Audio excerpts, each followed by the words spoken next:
อันนี้คือตัวสุดท้ายเครื่องเยอะมากแต่แป้งอ่ะนิ้นเลย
กินไม่พออาหารญี่ปุ่น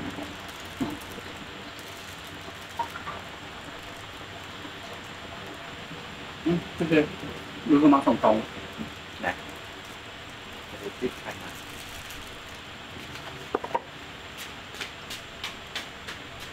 มาแล้วสินค้ามาจากจีนบินสั่งมาแล้วใช่เฮ้ยมาพอดีเลยเอาไว้ทำอะไรอ่ะเอาไว้ทำอะไรทำขนมอันนี้คือเอาไว้ทำขนมของแบบว่าของขึ้นชื่อทำยังไงในปูนานคือ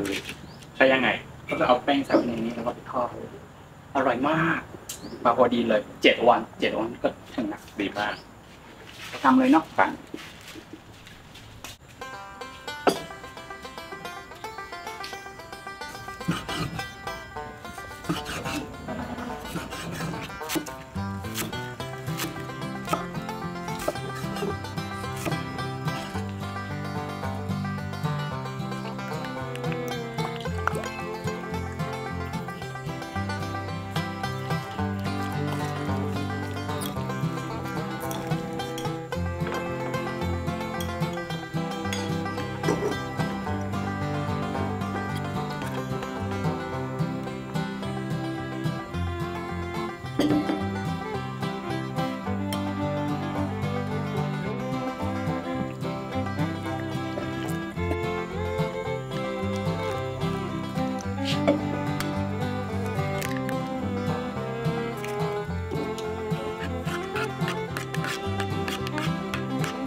饭菜好吃，多放一点。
กินข้าว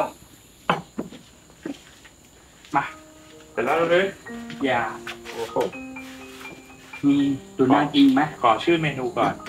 增长词吧 แปลว่าอะไรวะ อะไร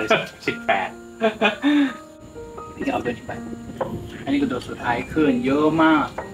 แต่แป้งอ่ะนิดหนึ่ง บางกรอบ ลองชิมดูลองชิมดู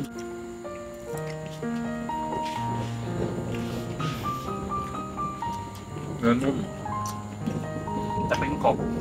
กรอบ อันนี้ต้องกินแบบกรอบๆถ้าเคี้ยวไว้นานๆมันริมแล้วมันจะไม่อร่อย แล้วต้องกินตอนร้อน ใช่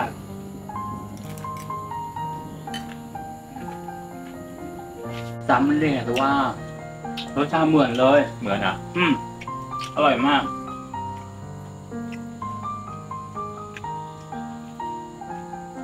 ผมพี่เอจะไหม้ๆนิดนึง แต่ก็หอม เข้ากัน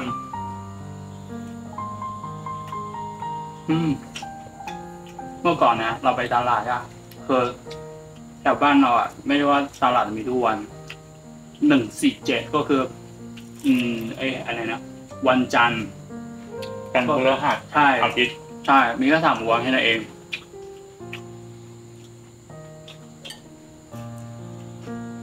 เราก็ไปตลาดเราก็ต้องกินอันนี้ แพงนะ เมื่อก่อนอะถูกมีแบบ5 เหมาก็คือประมาณ2.5 บาท เป็นเครื่องยนต์อย่างงี้ป่ะ ไม่เล็กๆ อันนี้คือต้องประมาณ1 เหรียญ2 เหรียญแต่สมัยนี้ของแพงแล้วแหละ